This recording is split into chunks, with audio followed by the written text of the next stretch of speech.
एक बार एक राजा अपने मंत्री से किसी कारणवश नाराज हो गया और क्रोध में आकर उसे फांसी की सजा सुना दी। उसने आदेश दिया कि मंत्री को आज शाम तक फांसी पर चढ़ा दिया जाए। सैनिक ये संदेश लेकर मंत्री के घर पहुंचे, लेकिन वहां का नजारा देखकर हैरान रह गए। मंत्री अपने परिवार और मित्रों के साथ खुशी से उत्सव मना रहा था, क्योंकि उस दिन उसका जन्मदिन था।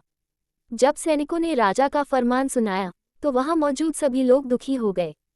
लेकिन मंत्री ने मुस्कुराते हुए कहा, हमारे पास आज शाम तक का समय तो है ही, तो क्यों न इसे खुशी और उत्साह से जिया जाए।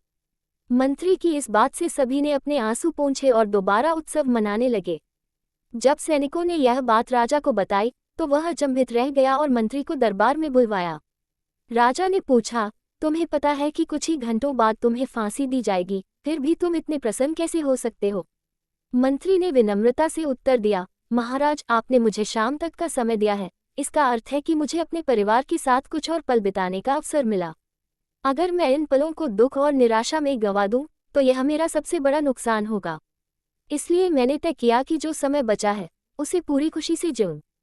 मंत्री के इस दृष्टिकोण से राजा बहुत प्रभावित हुआ। उसने सोचा, जो व्यक्ति जीवन के हर क्षण की कद्र करता है, वह मृत्युदंड के योग्य नहीं हो सकता। राजा ने तुरंत मंत्री की सजा माफ कर दी। सीख, जीवन का हर पल बहुमूल्य है। चाहे परिस्थितियां कितनी भी कठिन क्यों न हो, हमें हर क्षण को सकारात्मकता और आनंद के साथ जीना चाहिए।